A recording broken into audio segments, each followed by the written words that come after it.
क्या कर रही हो तुम? कुछ नहीं, सासू माँ को जूस दे रही हूँ। जूस दे रही हो या जहर दे रही हो? बेटा ये तुम कैसी बातें कर रही हो? मम्मी जी आप इसी से पूछिए, इसने अभी अभी आपके जूस में क्या मिलाया है? सपना बताओ, तुमने अभी अभी जूस में जहर मिलाया है ना? मैंने इनके जूस में दवाई मिलाई है ब्लड प्रेशर की। लो, फिर से हमारा फैमिली ड्रामा शुरू हो गया। अच्छा, ब्लड प्रेशर की दवाई? तो फिर पी के दिखाओ इस जूस को। मैं क्यों पीऊं? भाभी आप ये कैसी बात कर रही हैं? आप हमेशा सपना के पीछे हाथ पकड़ क्यों पड़ी रहती हैं? प्लीज एक सेकंड।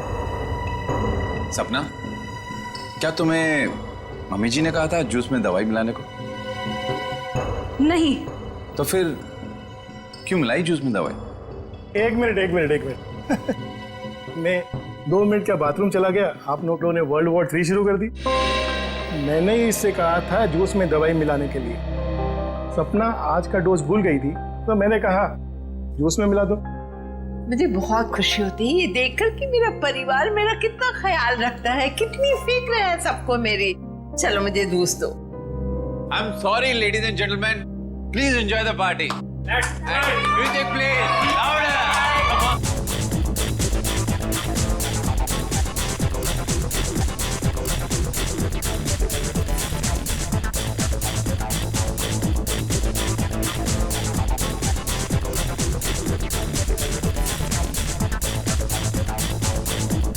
नमस्ते।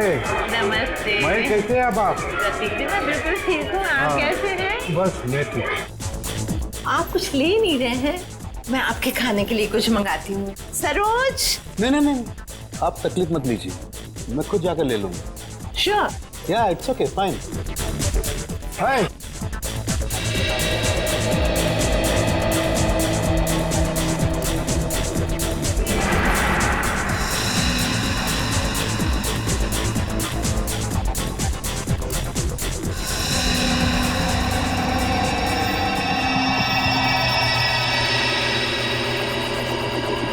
आनंद।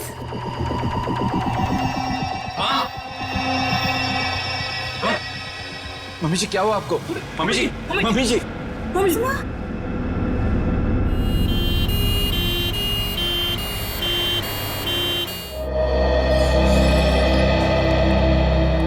आइए सर, नमस्ते। मेरा ही नाम अहम है सर, मैंने आप लोगों को फोन किया था। अच्छा, अब कैसी है तुम्हारी मम्मी? डॉक्टर से इलाज कर रहे हैं सर, पता नहीं क्या होगा। घबराओ नहीं, सब ठीक हो जाएगा। जिस किसी ने मेरी माँ को मारने की कोशिश की है ना, उसको आप छोड़ना मत। एक बात बताओ अहम, क्या तुम्हें किसी पर शक है? मेरा मतलब है कौन कर सकता है ये तुम्हारी मम्मी के साथ? मुझे तो सभी पर शक है सर। अहम, कौन है ये लोग? CID। CID? पर किसने बुलाया इन्हें? मैंने बुलाया। क्यों? आप? जी मैं विकास, अहम का बड़ा भाई। क्योंकि आप में से किसी ने ही मम्मी की जान लेने की कोशिश की है। What nonsense? तुम अपने घर वालों पर शक कर रहे हो? आप घबरा क्यों रहे हैं भैया? कहीं आपको ये तो डर नहीं कि सपना भाभी की पोल खुल जाएगी? सर, पार्टी में मैं बताता हूँ क्या हुआ।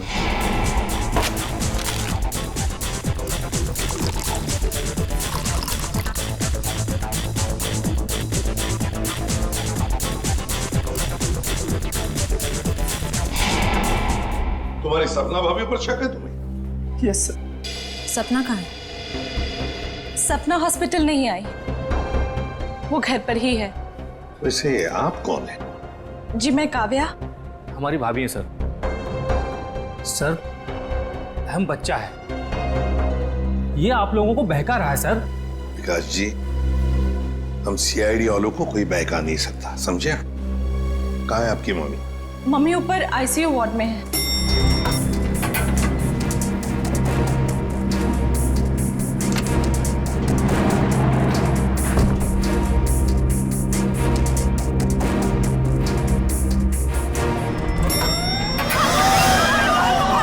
ठीक है, आग लगी है लगता है। तो लोगों को बाहर निकल, जल्दी जल्दी। आइए। अंदर नहीं। इधर आइए प्लीज, आप लोग इधर आइए। जल्दी चलो। चलिए फ्लोर का, जल्दी आइए। नहीं नहीं इधर से आप लोग इधर से। जल्दी चलो। चलिए फ्लोर खाली है, चलिए जल्दी आइए। नहीं नहीं आप लोग सीधे से जाइए। संभाल के। आइए ध्यान से।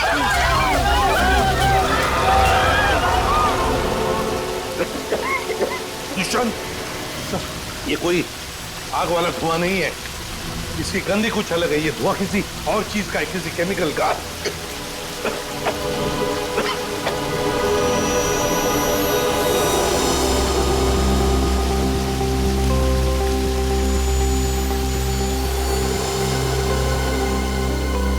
सर, हाँ?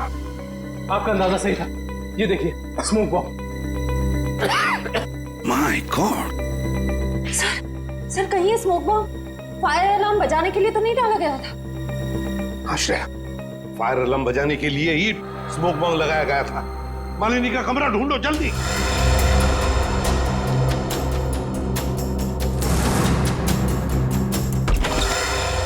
अरे बेड तो खाली है। ये मालिनी जी कहाँ चली गई होंगे? ऐसा लगता है मालिनी जी जान खतरे में। स्टाफ को बुलाओ, हॉस्पिटल के वार्ड में से एक मरीज गायब होता है और किसे कुछ पता नहीं। वाह, हम भी क्या करते साहब, जब हॉस्पिटल में भगदड़ मची तो हम अपनी जान बचाने के लिए यहाँ से भाग गए। क्या तुम लोग जान बचाने के लिए भागे, मरीज को ऐसे ही छोड़कर? शर्म नहीं आई तुम्हें? सर, ये अचानक कैसे हुआ पता भी नहीं चला। हम मालिनी जी के परिवार वालों को बताने ही वाले थे कि उनकी मौत हो गई है। क्या? उनकी मौत हो चुकी है? जी सर, इसका मतलब किसी ने मालिनी जी की लाश को गायब किया है। और सर, ये काम किसी हॉस्पिटल के बाहर वाले का नहीं हो सकता। सर, आपसे एक रिक्वेस्ट है, ये बात आप अपने तक ही रखिएगा। अगर मीडिया वालों को मालूम पड़ा तो हमारी इज्जत और हॉस्पिटल की इज्जत मिट्टी में मिल जाएगी। सर चुप रहिए, चुप रहिए प्लीज। लाश गायब हुई है हॉस्पिटल से और आपको अपनी और इस हॉस्पिटल की इज्जत की पड़ी है। हाँ? एक बात ध्यान से सुन लो, तुम्हारे इस हॉस्पिटल का एक एक दरवाजा, एक एक खिड़की अभी इसी वक्त बंद चाहिए। मुझे एक चिड़िया तक बाहर नहीं जानी चाहिए, समझे? जी सर। सुना तुमने? गो इमीडिएट। दुष्यंत, हॉस्पिटल का कोना कोना छान मारो।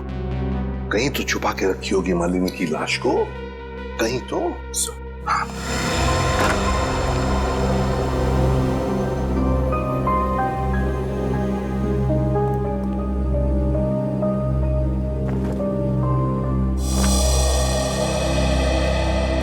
जरा एक बात बताइए, आपके मम्मी के साथ कमरे में कोई था उनकी देखभाल के लिए?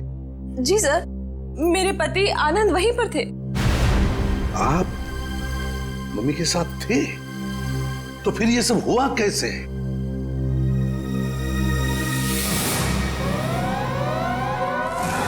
जैसे ही फायर अलार्म बजा तो मैं वार्डरूम के बाहर आया, ये देखने के लिए कि क्या माजरा है।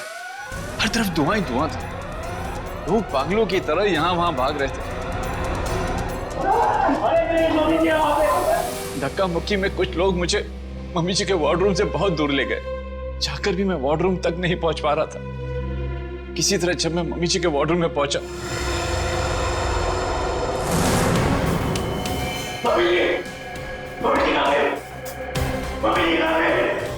तो मम्मी जी वहां पे थी ही नहीं। सर प्लीज प्लीज मम्मी जी को ढूंढ निकाली। सर, हर जगह चेक कर लिया, मालिनी जी की लाश कहीं पर भी नहीं है। और सर, मॉर्ग में भी चेक किया, लाश वहां भी नहीं। इसका मतलब है जिसने भी ये किया है वो मालिनी की लाश को हॉस्पिटल के बाहर ले जा चुका है। काम करते हैं, हॉस्पिटल की गेट पर जो सीसीटीवी कैमरा लगा हुआ है उसका फुटेज चेक करते हैं।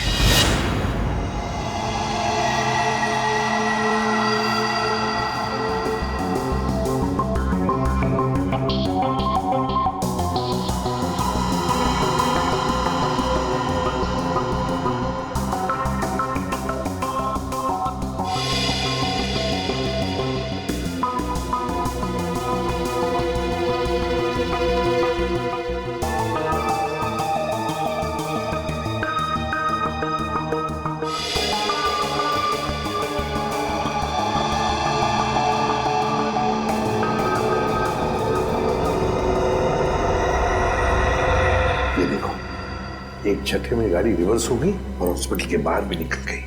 जरूर मुजरिम मालिनी को इसी गाड़ी में लेकर गया होगा। एक मिनट जरा इस फुटेज को रिवाइंड कीजिए, हमें कार का नंबर चाहिए। पॉज करो,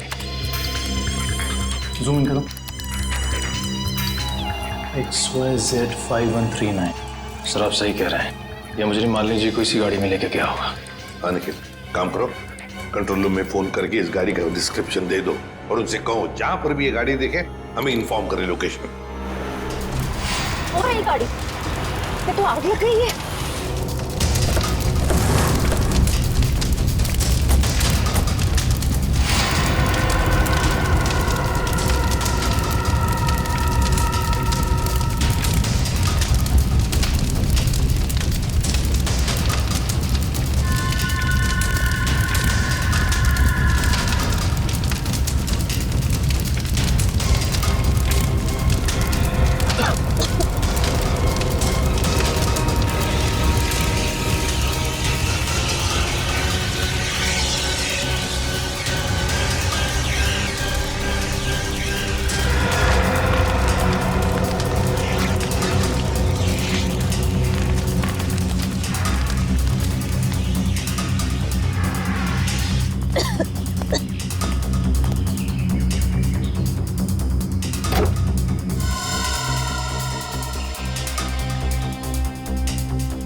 सर सीट्स तो खाली है पर कुछ अजीब सी बदबू आ रही है।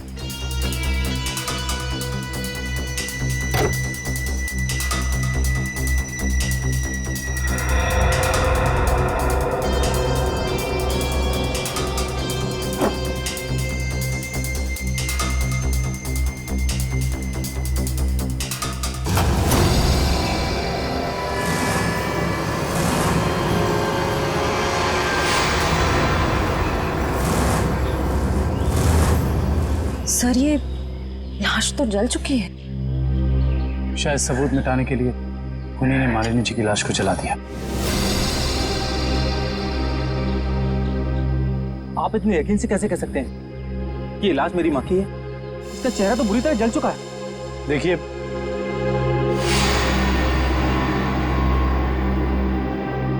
ये अंगूठी देखिए, पहचानते हो इसे?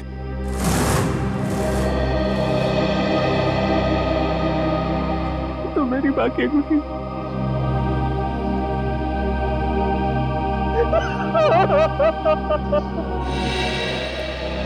डॉक्टर साहब, कुछ नहीं ताजी? अरे क्या नहीं ताजी है? दया, लाशों से बात करना कोई आसान है क्या? और लाश भी जली हुई हो और मुश्किल हो जाती है ना। आप तो हमेशा कहते थे कि सालुंकी के लिए कोई काम मुश्किल नहीं है? वो तो नहीं दया, खूनी ये सोचता था कि लाश को जला देगा तो हमारा इन्वेस्टिगेशन शुरू होने से पहले ही अटक जाएगा। हमारी नैया बीच भंवर में अटक जाएगी। तो इस अटकी हुई नाव को बाहर निकालिए ना सर। हैं? आप कुछ ना कुछ रास्ता तो निकाल ही लेंगे आप। आपको पता है फ्रेडी आपके बारे में क्या बता रहा था? फ्रेडी क्या कह रहा था मेरे बारे में? नहीं, ऐसा कुछ खास नहीं। वो कह रहा था कि डॉक्टर सालुंकी की उम्र हो गई। अब बहुत ज्ञान है आपको। हाँ देखो दया, जो लोग मेरे संन्यास लेने के बारे में सपने देख रहे हैं ना, उन्हें जाके बोल दो अपनी नींद से जाग जाए। मैं संन्यास नहीं लेने वाला हूँ ना। मैं तो इस केस को सॉल्व करने के बाद स्विट्जरलैंड जाने वाला हूँ। कहाँ जाने वाला हूँ? स्विट्जरलैंड। एग्जैक्टली। हम भी चलेंगे आपके साथ स्विट्जरलैंड, पर पहला कदम तो उठाइए इस केस को सुलझाने की ओर। पहला कदम तो उठ चुका है भाई। अच्छा, ये देखो, ये देख लो, ये क्या? ये सर बॉडी जलने की वजह से हो गया है? जी नहीं, ये बॉडी को फिनाइल से धोने की वजह से हो गया। क्या इस लाश को फिनाइल से धोया गया?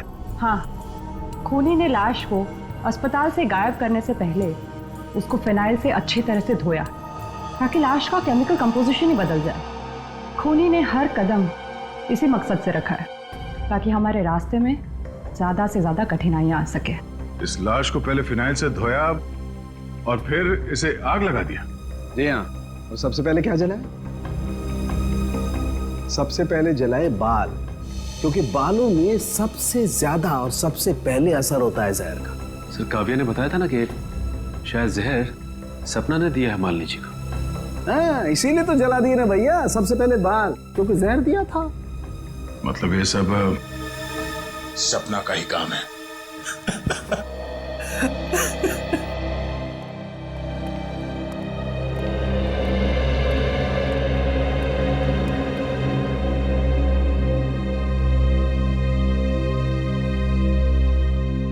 सर आप लोग कुछ पता चला माँ की मौत की वजह क्या थी? जी नहीं, मगर बहुत जल्द पता चल जाएगा। पता तो चल गया है ना सर, सपना ने ही जूस में जहर मिलाया था। बस कीजिए भाभी, इनफ। हर चीज की खाद होती है। डॉक्टर साहब आप बताइए ना। देखिए, मैं इनका फैमिली डॉक्टर हूँ। सपना ने जूस में ब्लड प्रेशर की दवाई मिलाई थी, जो मैंने ही उसे कहा था। ओह अच्छा। अच्छा एक बात बताइए, क्या लगता है आप लोगों को कौन कर सकता है ये? कौन मार सकता है आपकी माता जी को? मैं कुछ कहना चाहूँ। जी सर, ये हमारे परिवार के वकील हैं, मिस्टर संजीव। संजीव जी, कहिए संजीव जी, क्या कहना चाहते हैं आप? देखिए सर, मुझे शक तो नहीं है। हाँ, मगर पार्टी के बाद मालिनी जी मेरे साथ एक मीटिंग करना चाहती थी। मालिनी जी आपके साथ मीटिंग करने वाली थी? किस सिलसिले में? अपनी वसीयत बदलने के सिलसिले में। वसीयत बदलना चाहती थी? अच्छा। मीटिंग ही नहीं हो पाई क्योंकि अचानक इनकी तबीयत खराब हो गई। अच्छा संजीव जी, ये बताइए, अभी जो वसीयत है जो मालिनी जी बदलना चाहती थी, क्या है उस वसीयत में? कुछ बता सकते हैं आप? सर, इस वक्त जो वसीयत है उसके हिसाब से आधी जायदाद मिस्टर आनंद के नाम पे है और बाकी बची हुई आधी जायदाद दोनों भाइयों के नाम पे है। वकील साहब ये बताइए कि ये जो नई वसीयत है वो क्या होने वाली थी? सर, यही तो सब डिस्कस होना था, इससे ज्यादा मैं कुछ नहीं जानता। मालिनी जी की अचानक तबीयत बिगड़ गई और मीटिंग हो नहीं पाई। दुष्यंत, पता लगाना पड़ेगा मालिनी जी अगर वसीयत बदलती तो किसका फायदा होने वाला था और किसका नुकसान। अरे आओ आओ भैया, समझो केस सॉल्व हो गया। क्या बात है सर, लगता है लास्ट से कोई बड़ी जानकारी निकाल ली आपने। रिया जनाब, पार्टी में मालिनी जी के कान से खून बह रहा था ना? हाँ, उसकी वजह पता चल गई आपको? जी हाँ, उसकी वजह थी दया साहब जहर। जहर जिसने ऑरल ट्रैक्ट को यानी कि कान के इस हिस्से को बिल्कुल तबाह कर दिया, बर्बाद कर दिया। देखो, तो जहर की वजह से नस फट गई और कान से खून बहने लगा। और इतना ही नहीं, इनके खून में से हमें बहुत ज्यादा मात्रा में नाइट्रोजन के कंपाउंड्स भी मिले। और तो और इनकी किडनीज में से हमें बढ़ी हुई मात्रा में पोटेशियम और मैग्नीशियम मिला है। और ये सारी चीजें सिर्फ एक ही तरफ इशारा करती हैं, जहर। सर, फिर तो हमें सपना को गिरफ्तार कर लेना चाहिए। नहीं, यहीं पर कहानी में जरा सा ट्विस्ट है। भैया, इनको जहर तो जरूर दिया गया था, लेकिन वो स्लो पॉइजन था, धीमा जहर, जो कोई 1.5-2 महीने से लगातार हर रोज इन्हें दिए जा रहा था। इसलिए जूस में तो जहर होने का सवाल ही नहीं होता। और ये जहर किस चीज के जरिए दिया जा रहा था? खाने पीने के साथ? यार दया, ये गुत्थी थोड़ी सी उलझी हुई है। But why fear when Salu case here? तुम चिंता मत करो, इस जहर से भी मैं सच उगलवा के रहूंगा। ठीक है सर, आप इस जहर से सच उगलवाइए, तब तक मालिनी के घर वालों से सच उगलवाते हैं। क्योंकि वो जूस जो सपना ने मालिनी जी को दिया था उसमें जहर नहीं था। मालिनी जी की मौत स्लो पॉइजनिंग से हुई है। स्लो पॉइजनिंग, धीमी धीमे असर करने वाले जहर की वजह से, जो उन्हें 45 दिन तक रोज लगातार दिया गया था। धीमा जहर? मां को मारने की इतनी बड़ी साजिश? जी, और ये साजिश किसी आसपास वाले की है जो उनके खाने के साथ, उनकी दवाइयों के साथ छेड़खानी कर सकता था। सर, चाय लीजिए आप लोग। थैंक यू, आप लीजिए।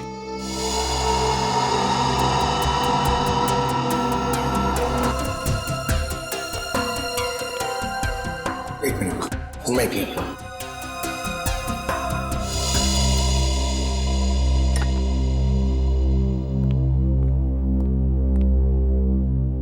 बात बताइए, मालिनी जी को रोज दवाई कौन देता था? सर उन्हें दवाइयाँ सपना ही दिया करती थी। अच्छा। हाँ, मैं ही उन्हें दवाइयाँ दिया करती थी, पर कभी कभार सासू माँ अपनी दवाइयाँ खुद लिया करती थी, कभी आयुर्वेदिक की तो कभी न्यूरोपैथिक की। तो सपना जी, आपके कहने का मतलब ये है कि जहर शायद मालिनी जी की खुद की ली हुई दवाओं में था? मैं नहीं जानती कि जहर किस चीज में था, मैं तो सिर्फ आपको उनकी आदतों के बारे में बता रही हूँ। चलो ठीक है, हमें वो दवाइयाँ देखनी है। चलिए सर, मैं आपको माँ का कमरा दिखाता हूँ। चलिए।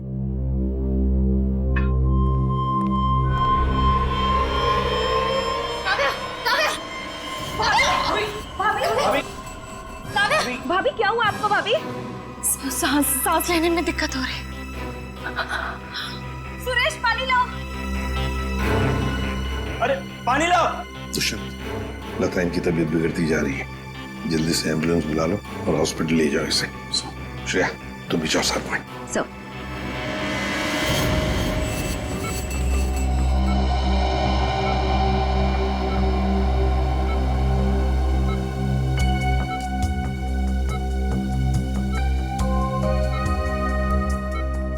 जी डॉक्टर साहब, कैसी तबीयत है काव्या की और हुआ क्या है इन्हें? फिलहाल तो हम इनके बेहोशी की वजह समझने की कोशिश कर रहे हैं, बट डोंट वरी, खतरे का कोई निशान दिखाई नहीं दे रहा, इन्हें जल्दी होश आ जाना चाहिए। Thank God. वैसे भी सासू माँ के मौत के सदमे के बाद हम उभर नहीं पाए, कम से कम काव्या भाभी को कुछ नहीं होना चाहिए। डॉक्टर साहब, इन्हें जैसे ही होश है हमें बता दीजिएगा। श्योर। Thank you.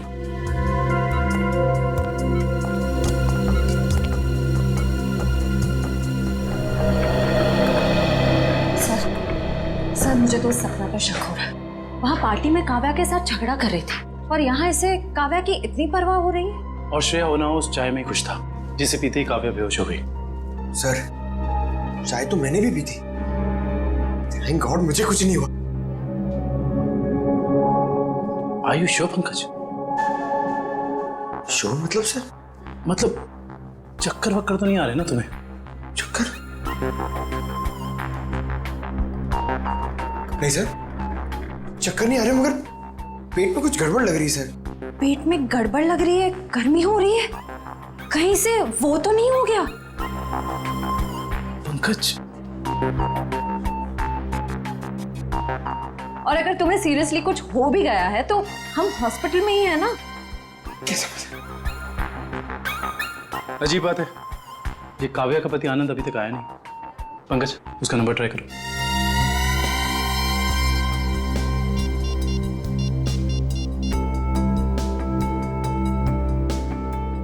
सर उसका फोन बंद आ रहा है। सर कहीं आनंद ने तो काव्या को चाय में जहर नहीं पिला दी? हो सकता है पंकज। सर अगर चाय में जहर था तो हो सकता है कि नौकर भी शामिल हो। सर क्या कहा डॉक्टर ने, क्या हुआ काव्या को? सर डॉक्टर के मुताबिक काव्या की चाय में जहर था और पंकज रिपोर्ट से ब्यूरो गया है। काव्या की चाय में जहर था? सुरेश,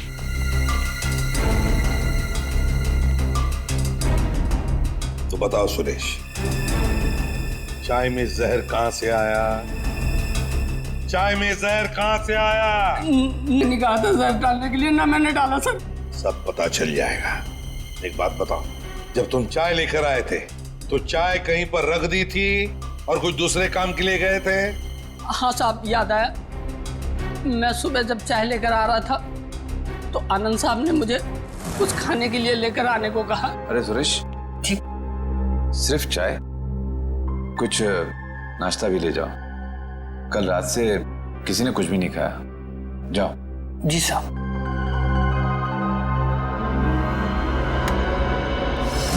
आनंद कहाँ है? सर ये अपने रूम में सो रहे हैं।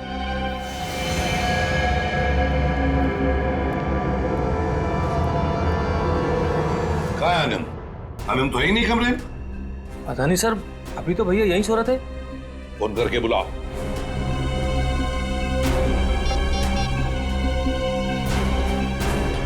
सर घंटी जा रही, भैया फोन नहीं उठा रहे। घंटी बज रही है पर भैया फोन नहीं उठा रहे हैं। सर जब सुरेश चाय लेके आया था सर बिस्किट तो था ही नहीं। और तो और सर, जब चाय आई तो वहाँ पे आनंद भी नहीं था, तो आनंद को पता कैसे चला कि कौन सा कप किसके हिस्से में जाने वाला है? हाँ वाकई, आनंद तो वहां था ही नहीं चाय पीने के लिए। जब ये सुरेश सबके लिए चाय लेकर आया था तो सारे के सारे चाय के कप एक जैसे ही थे। उसमें एक मग था, मग बड़ा सा, जो काव्या ने उठाया था। तो हो सकता है वो काव्या का खास मग हो, जिसमें वो हर बार चाय या कॉफी पीती हो। हाँ सर। और ये बात आनंद को मालूम थी। हेलो एसीपी साहब, मैं डॉक्टर सुमित। हाँ डॉक्टर सुमित, बोलिए। एसीपी साहब, आप जल्दी चले जाइएगा, मुझे आपको कुछ जरूरी बात बतानी है। क्या हुआ डॉक्टर सुमित? ये काव्या तो ठीक है ना? हाँ वो ठीक है, मैं आपको फोन पे नहीं बता सकता, आप यहाँ जल्दी चले जाइएगा। हेलो, लगता है बहुत बड़ी गड़बड़ हुई है हॉस्पिटल में। Let's go. लिस्ट बना के दोबारा से डिटेल मुझे दे देना, ठीक है? बाकी सब मैं देख लूंगी। डॉक्टर सुमित कहाँ मिलेंगे? सर, उन्हें तो आईसीयू में भर्ती किया है। डॉक्टर सुमित को आईसीयू में भर्ती किया है? क्यों? सर, एक बहुत बड़ा हादसा हो गया। डॉक्टर सुमित अपने कैबिन में खून में लथपथ मिले सर, और उनके सर पे बहुत गहरी चोट आई है। माय गॉड, क्या मिल सकते हैं उन्हें? फिलहाल तो नहीं सर, वो कोमा में है। होश में कब आएंगे नहीं पता। दुष्यंत, जरूर ये वही मुजरिम है जो ये सब कर रहा है। वो अभी भी हॉस्पिटल में ही है, पहले मालिनी के साथ और अब डॉक्टर सुमित के साथ। काव्या सर, कहीं उस मुजरिम का अगला निशाना काव्या तो नहीं? काव्या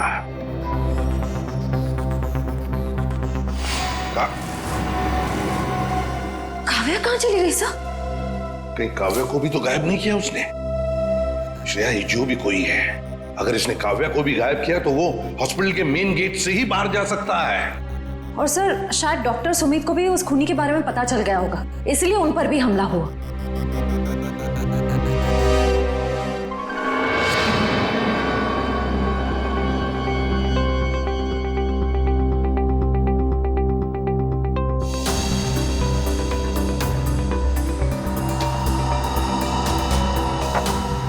निखिल, तो शायद डॉक्टर सुमित यहाँ फोन पर बात कर रहे थे और फिर पीछे से कोई आया और जोर से उनके सर पर वार किया और वो यहाँ नीचे गिर गए। हाँ साहब, डॉक्टर साहब के सिर के पीछे चोट आई है। अच्छा, हादसे के बाद डॉक्टर सुमित के केबिन में कितने लोग आए थे? सब 4-5 जन आए थे उनको आईसीयू में ले जाने के लिए। सर, आनंद का अभी तक कुछ पता नहीं चला है। कहीं इस सब के पीछे उसी का हाथ तो नहीं?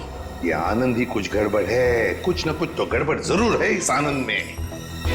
आइए सपना जी, आइए। कहाँ गई थी आप? वो मैं काव्या की रिपोर्ट्स लेने गई थी गैस्ट्रोलॉजिस्ट डिपार्टमेंट के पास। क्या हुआ? वहां से एक रिपोर्ट लाने में इतना वक्त? लाइन बहुत लंबी थी, मगर क्यों? क्या बात है? काव्या कहाँ है? काव्या गायब है, समझिए आप? क्या?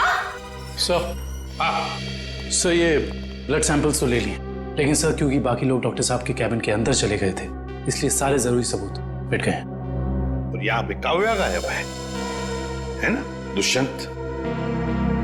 ये किसी एक आदमी का काम नहीं, ये जो भी कर रहा है ना उसका कोई साथी है। एक इनके परिवार में से कोई और दूसरा इस हॉस्पिटल में से कोई।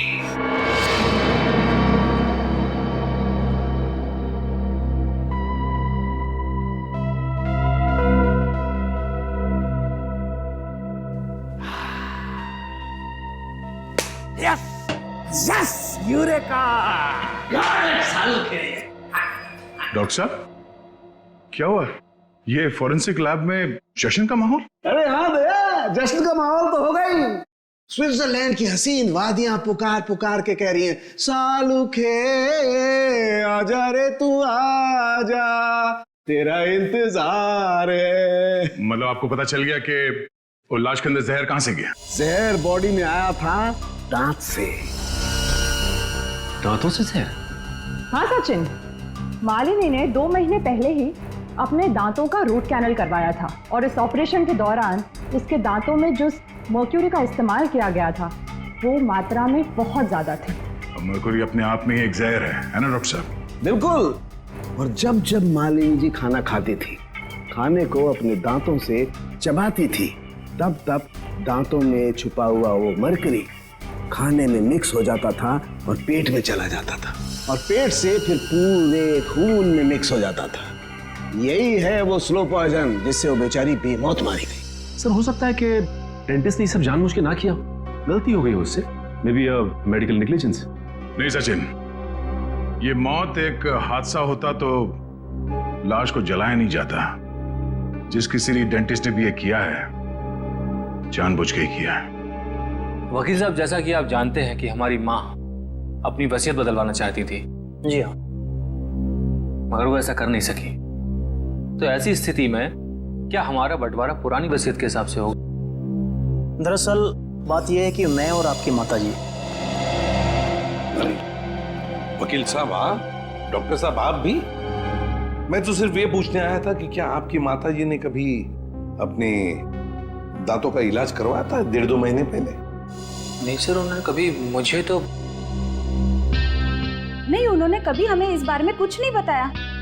डॉक्टर साहब आप तो फैमिली डॉक्टर हैं, आपको तो पता होगा। मुझे भी कभी उन्होंने इस बारे में कुछ नहीं कहा। दुष्यंत, काम करो, घर की अच्छी तरह से तलाशी लो, शायद कुछ मिल जाएगा। और निखिल, घर में जितने भी नौकर हैं सबको ऊपर बुलाओ, लेकर आओ। एक बात बताओ, क्या तुम में से कोई जानता है कि मालिनी जी ने अपने दांत का इलाज करवाया था किसी दांत के डॉक्टर के पास 1.5-2 महीने पहले? सब एक दिन अचानक मालकिन के दांतों में दर्द हुआ तो उनका ड्राइवर उन्हें डेंटिस्ट के पास लेकर गया था।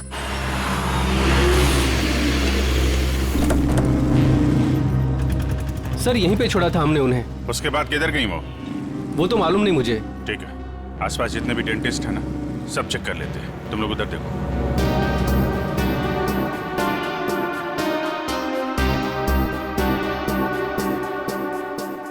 हम लोग सीआईडी से। क्या ये कभी आपके यहाँ इलाज कराने आई थी? No, I don't think so. यहाँ पर आए हैं। यहाँ से देखिए, ये 2 महीने पुरानी बात है। नो सर, ये लेडी कभी हमारे वहाँ इलाज के लिए नहीं आई। नहीं, मुझे नहीं लगता है यहाँ पर आए हैं। आई नॉर्मली मैं पेशेंट्स को याद रखती हूँ अपने। Thank you very much. Thank you sir. उस साइड किसी भी डेंटल क्लिनिक में मालिनी को किसी ने पहचाना नहीं। अच्छा, यहाँ देख लेते हैं।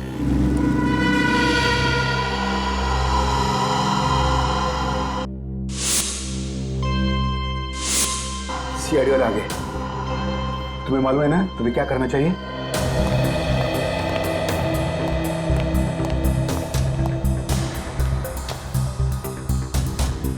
Excuse me. जी कहिए। हमें डॉक्टर से मिलना है। जी कहिए, मैं डॉक्टर कल्पना हूँ। आपके पास अपॉइंटमेंट है? डॉक्टर, हम सीआईडी से। इन्हें पहचानती हैं आप? इन्हें कभी देखा नहीं है। कौन है ये? इनका नाम मालिनी है और इनका खून हो गया है। क्या? खून? क्या हुआ? खून का नाम सुनते ही आपकी जबान लड़खड़ाने क्यों लग गई? नहीं नहीं, यहाँ पहली बार सीआईडी आई है ना, तो मैं थोड़ी नर्वस हो गई। कोई बात नहीं, आप परेशान मत होइए। Thank you very much.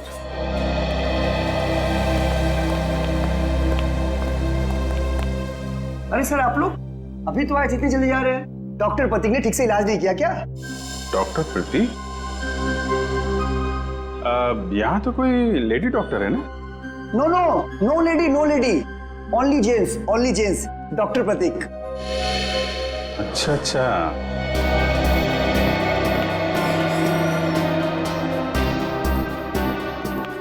अरे सर, आप लोग फिर से आ गए? अरे वो क्या हुआ कि इनके दांत में दर्द होने लगा अचानक, तो वो जरा डॉक्टर से मिलना था। क्या नाम है उनका?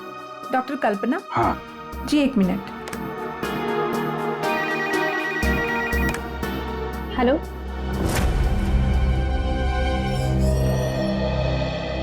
क्या हुआ सर? मेरे दांत में बहुत दर्द है, मगर मुझे एक जेंट्स डॉक्टर चाहिए। लेडीज डॉक्टर में वो शर्म आती है। नहीं नहीं, या तो मैं ही हूँ। लेकिन दीवार पे तो डॉक्टर प्रतीक का सर्टिफिकेट लटका हुआ है। ये नाम तो किसी लेडी का नहीं हो सकता ना? चेक कर लेते हैं एक बार। सर कहाँ जा रहे हो? डॉक्टर प्रतीक। डॉक्टर प्रतीक।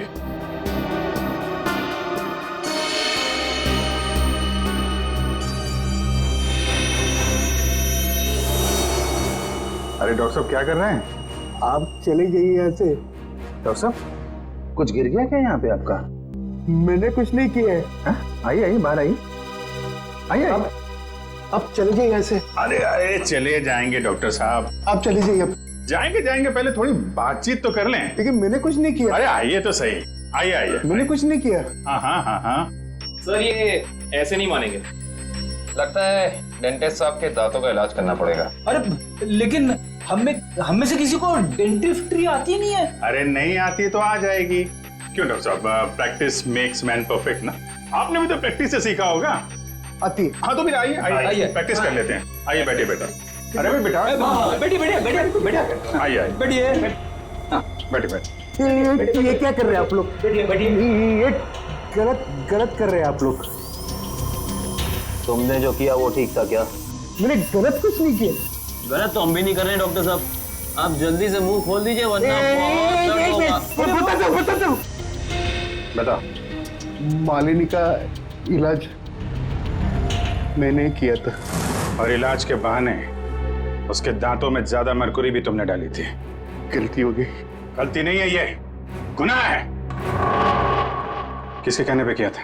मुझे नहीं मालूम। आनंद पैसे दिए थे मुझे इसलिए। कहाँ मिलेगा ये? भाई को था।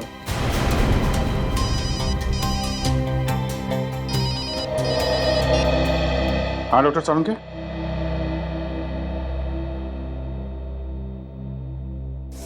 क्या?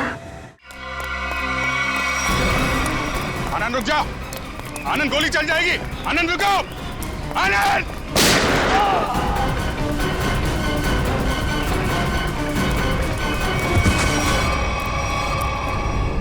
देखो आसपास, इसने काव्य को कहां छुपा रखा है?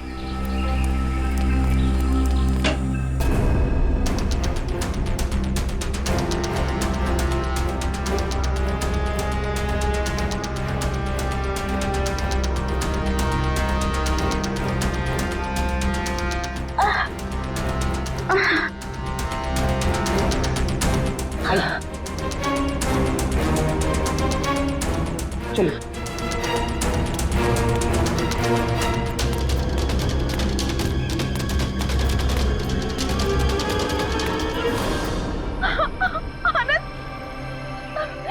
ये क्या किया आप सबने? मेरे पति को मार डाला। आनंद उठो। सर, इनके प्यार को तो देखकर ऐसा लगता है कि अगर इन्हें ऑप्शन दिया जाए कि ये मर जाए और इनका हस्बैंड जिंदा हो जाए तो वो ऑप्शन जरूर ले लेंगी। क्यों नहीं सर, ये तो एक भारतीय नारी का फर्ज है ना। पर अफसोस मेरे पति खुद ही मुझे जिंदा नहीं देखना चाहते थे। ये तो भगवान का शुक्र है कि मेरी चाय में जहर थोड़ा कम था, वरना आज आपको यहाँ मेरी लाश मिलती। अभिजीत, काव्या की चाय में जो दवाई के ट्रेसेस मिले हैं उससे किसी की जान नहीं जा सकती। एक मिनट, आपको कैसे पता चला कि आपकी चाय में जहर कम था? वो सर अभी आप ही ने तो कहा। अरे हमने कब कहा? हाँ याद आया, आनंद ने बताया था। हाँ?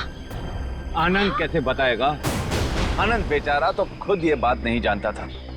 ये बात जानती थी तो सिर्फ एक औरत, और वो औरत तुम हो काव्या। आनंद, तुम जिंदा हो। मेरे साथ इतना बड़ा धोखा। क्या करें, लोहे को लोहा काटता है, उसी तरह धोखेबाज का एक ही इलाज है, धोखा। जब डॉक्टर प्रतीक ने हमें बताया कि आनंद 22 गोदाम में मिलेगा,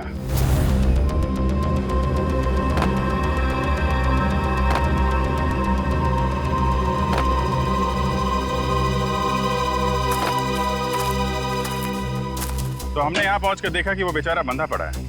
उसके हाथ पांव खोले तो उसने अपनी आप बीती सुनाई।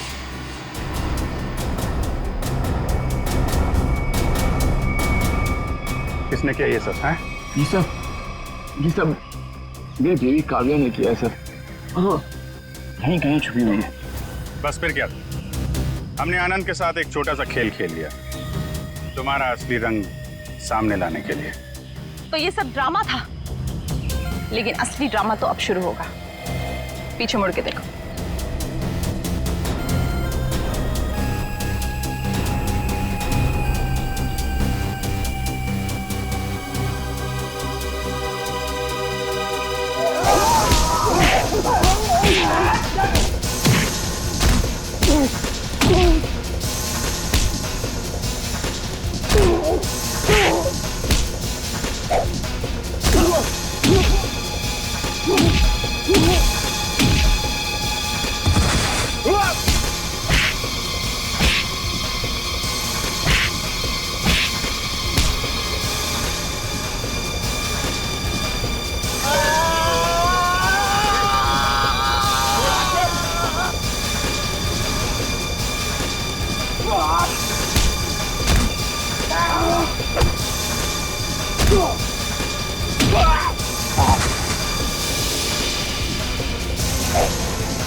बड़ी भारतीय नारी होने का ढोंग कर रही है।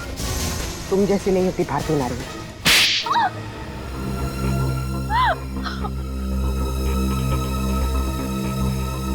सासू माँ ने आधी जायदाद आनंद के नाम कर दी थी, पर आनंद अपने भाइयों से बहुत प्यार करता था, तो वो अपनी जायदाद का हिस्सा भी अपने भाइयों को देना चाहता था। और ये बात आपको बहुत खटकती थी, क्यों?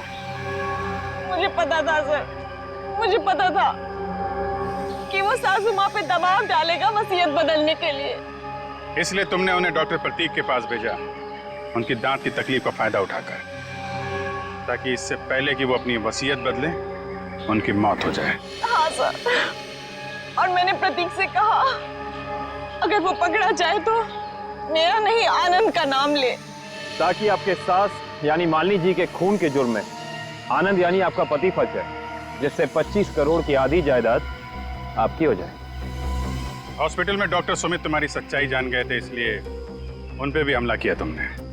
मैं क्या करती सर, उसने मुझे फोन पे बात करते हुए सुन लिया था। अब बारी है खेल के दूसरे पड़ाव की, जिसमें हम दुनिया को ये दिखाएंगे कि मेरे पति परमेश्वर यानी कि मिस्टर आनंद कुमार ने अपनी ही पत्नी को अगवा कर लिया।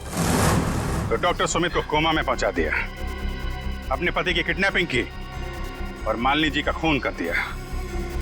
दौलत की भूख मिटाने के लिए इतने सारे जुर्म किए तुमने, लेकिन सजा सिर्फ एक ही मिलेगी, फांसी।